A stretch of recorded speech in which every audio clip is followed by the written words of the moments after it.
नमस्कार, आप देख रहे हैं NN24 और मैं हूं आपके साथ वैशाली। समाजवादी पार्टी के मुखिया अखिलेश यादव इस समय पूरे चुनावी मूड में हैं। रालोद से सीटों के गठबंधन पर सहमति बन गई है। कांग्रेस को लेकर अभी बैठकों का दौर जारी होने वाला है। इसमें कोई दो राय नहीं कि सपा ही यूपी में दूसरे नंबर पर है। मायावती भाजपा के सामने आत्मसमर्पण की मुद्रा में है। अकेले चुनाव लड़ने का ऐलान भाजपा के दबाव में भी हो सकता है।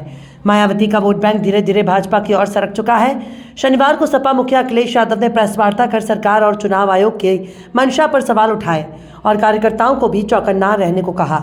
अखिलेश ने कार्यकर्ताओं से कहा कि 26 जनवरी को जब गणतंत्र दिवस मन रहा होगा तो हमारी पार्टी का पूरा संगठन गांव स्तर पर कार्यक्रम का आयोजन करेगा।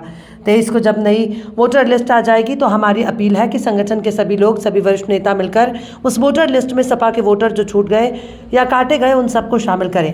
लोकसभा चुनाव में एक बार फिर से समाजवादी पार्टी और रालोद का गठबंधन हो गया है। शुक्रवार को दोनों पार्टियों के गठबंधन की तस्वीर साफ हो गई। हालांकि सीटों के नाम पर अंतिम सहमति नहीं बन सकी है।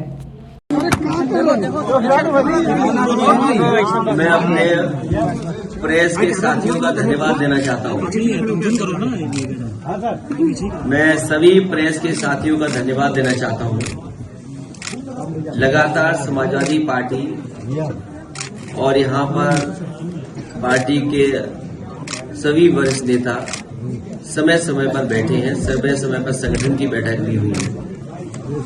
आज ये महत्वपूर्ण बैठक भी है जिसमें बहुत सारे समाजवादी वरिष्ठ नेता जो पूर्व में लोकसभा में रहे, विधायक रहे या MLC रहे, उनके बीच में बैठक हुई है।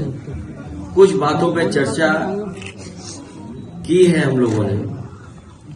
आने वाले समय में 26 तारीख को गणतंत्र दिवस जब मन रहा होगा, पूरा देश मनाएगा, तो हमारी पार्टी का पूरा संगठन गांव स्तर पर इस कार्यक्रम का आयोजन करेगी। पूर्व में भी समाजवादी पार्टी गणतंत्र दिवस के दिन सभी लोग बैठ करके संविधान पर और हमारे पूर्व में जो लोगों ने आजादी दिलाई है उनको हमेशा याद किया है। और वहीं 23 तारीख से जो नई वोटर लिस्ट आई है वो महत्वपूर्ण चीज है। पिछली बार भी शिकायत थी और हर स्तर पर शिकायत हुई थी कि इलेक्शन कमीशन और बीजेपी ने मिलकर के खासकर जानबूझ करके वोटर लिस्ट में गड़बड़ियां की थी और गड़बड़ियों की शिकायत भी हुई। उन शिकायतों का निराकरण नहीं हुआ।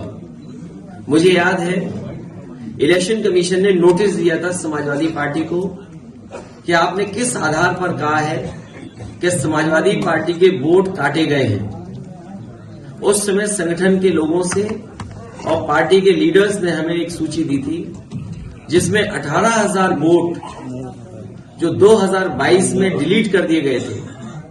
जिन लोगों के 2019 में वोटर लिस्ट में नाम थे उन्होंने वोट डाला था, लेकिन 2022 में डिलीट वोट कर दिए थे। उनके बाकायदा एफिडेविट देकर के इलेक्शन कमीशन को शिकायत की थी, लेकिन इलेक्शन कमीशन ने किसी भी आरओ या किसी अधिकारी के खिलाफ कोई कार्रवाई नहीं की।